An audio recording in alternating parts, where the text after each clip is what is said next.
The newest update to Valheim, the Bog Witch, has given us a bit of an overhaul to potion making in the game, adding a new cauldron, new skill, and 8 new meads, bringing the total number of potions in the game to 21.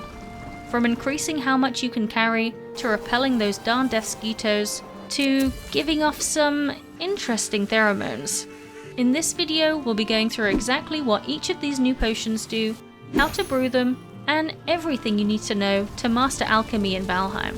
But first, a quick shout out to the sponsor of today's video, nitra.do.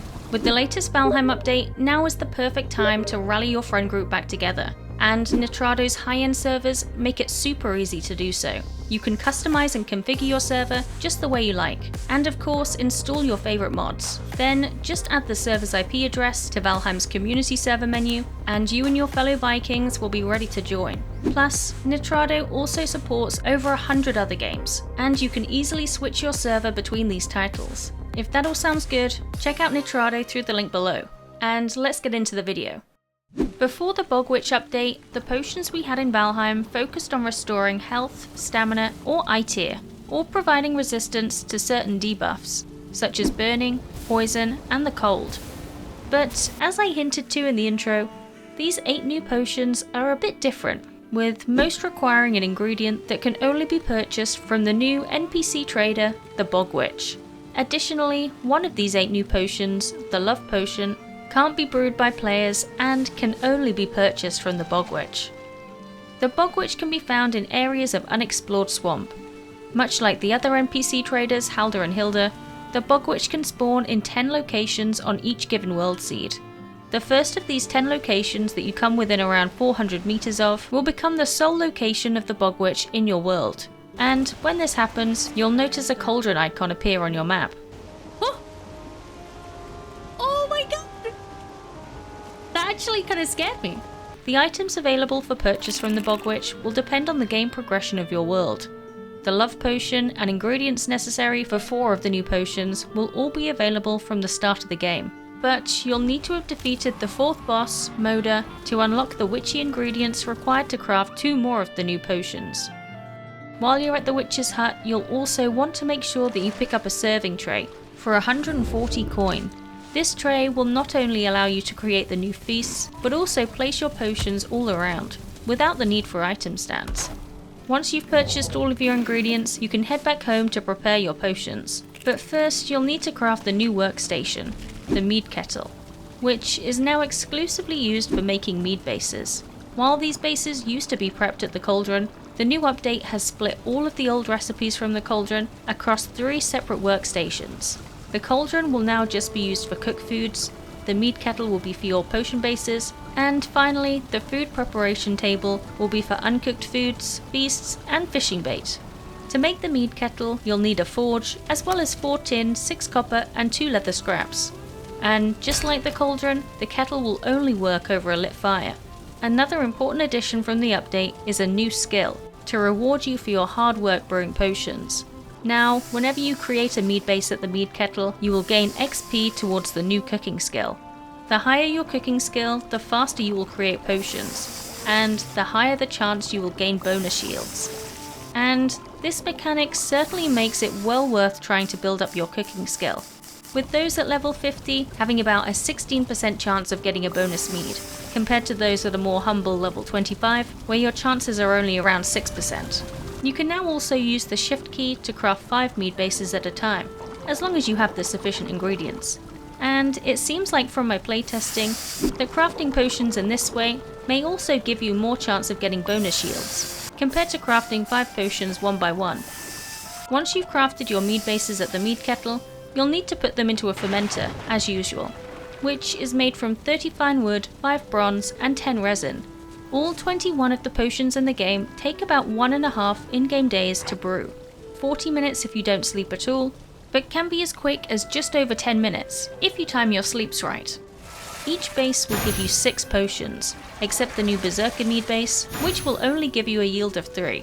Now we're going to go through each of the 8 new potions, what you'll need to brew them, and what they'll do, in somewhat the order you're likely to get access to them. First up, we're going to talk about the Love Potion, purchasable from the start of the game from the Bog Witch. This potion costs 110 coin for a stack of 5 potions, and the Bog Witch and devs may be having a bit of a laugh at our expense here, because this love potion actually causes your character to give off troll pheromones, increasing the chance of trolls spawning in and also increasing the odds of those trolls being starred. These trolls will also be very aware of your presence for the 5 minutes this potion's effects last. Trolls spawned during the troll raid event will also be affected, making all of them starred. So maybe this is an important lesson about trying strange drinks from even stranger characters. Next up is the Tonic of Ratatosk, named for the squirrel Ratatoska, who in Norse mythology runs along the world tree carrying messages.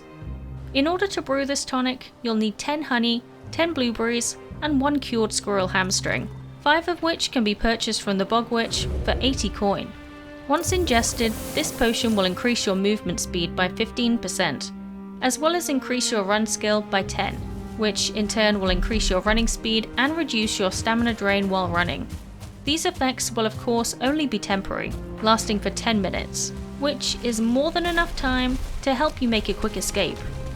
The next potion you're likely to get your hands on is the Draught of Vananidir, which requires 10 dandelions, 2 perch, and 1 fresh seaweed to brew.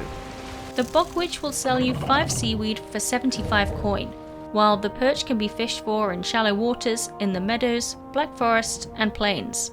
If you don't yet have the fishing rod from Haldor, you can quite often find perch beached up on land, especially after a storm. And speaking of storms, this draft might just save your life during one, as this potion will decrease swim stamina usage by 50% for 5 minutes, drastically increasing the distance you'll be able to swim before you start drowning.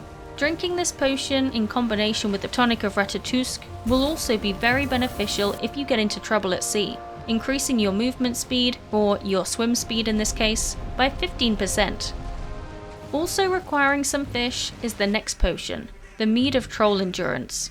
To brew this potion, you'll need 2 trollfish, 10 honey, and 1 powdered dragon eggshells. Trollfish can be caught in waters within the Black Forest, using the mossy bait, which is made from basic fishing bait and a troll trophy, while the Bog Witch will sell 5 powdered dragon eggshells for 120 coin. Drinking this concoction will increase your inventory carry weight limit by 250 for 5 minutes. Very handy for carrying heavy ores to and from your ship. This extra carry capacity can also stack with both the strength belt from Haldor and Varda's power, allowing you to carry up to a staggering 1000 in weight. Definitely feeling stronger. The next potion we're going to be talking about is the Brew of Animal Whispers, which is made from 5 onion, 10 carrots, and 1 pungent pebble. That smells like ass.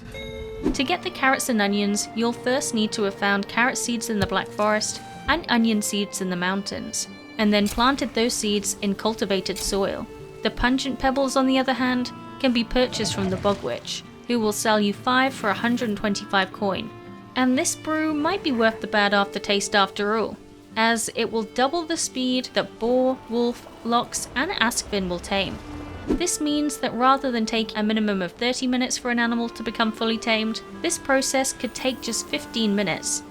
Although, note that the potion's effects will only last for 10 minutes, so you'll need to use 2 potions if you really want to maximize the speed at which you tame an animal. Just make sure that the player who has taken the potion is within 64 meters of the animal you wish to tame quickly. And, of course, make sure that all of the other taming requirements are still met. If an animal is hungry or alerted, taming will not progress, potion or not. As previously mentioned, once you defeat Moda, you'll be able to purchase 2 new potion ingredients from the Bog Witch. One of these is a toadstool, which the witch will sell you for 85 coin each. You can eat this toadstool, but I wouldn't recommend it. Instead, use it to make the new Beserkir Mead, made by combining 10 mushroom, 10 yellow mushroom, and 1 toadstool. Unlike all of the other potions in the game, you'll only get a yield of 3 Beserkir Meads from the fermenter, so use them sparingly. These Beserkir Meads will reduce the stamina usage of your attacks, blocks, and dodges by 80%, allowing you to really go full ham on an enemy, but just for the 20 seconds this potion's effects will last. There is, however, another catch. For the duration of this potion's effects, you will also be weak to all physical damage, meaning you'll take 50% more damage from slash, blunt, and pierce attacks. But you can at least counteract this weakness using Bone Mass's power. The other potion ingredient unlocked after defeating Moda is the Fragrant Bundle, which the Bog Witch sells at 5 for 140 coin. This item will allow you to craft the anti-sting concoction, made from 10 cloudberries, 3 grouper, and 1 fragrant bundle. Cloudberries can be foraged for in the plains, while grouper can be fished along the coast of the plains using stingy bait, which is made from basic fishing bait and a fueling trophy. Once brewed, this concoction will act a bit like a mozzie spray, preventing those terrifying death skeetos from taking a bite out of you. While the death skeetos will still aggro on you and fly straight towards you, have no fear, as for the 10 minutes this potion is in effect, these critters won't even try to take a bite, and will quickly lose interest of you altogether if you walk away. Maybe the plains aren't so bad after all. The last potion we're going to be talking about is actually the only new potion that doesn't require you to purchase anything from the Bog Witch, the Lightfoot Mead. This mead requires 2 scalehide, 5 feathers, and 5 mage caps. Feathers can be obtained by killing birds and chopping trees, but you'll have to venture into the Mistlands to get the scalehide and mage cap mushrooms.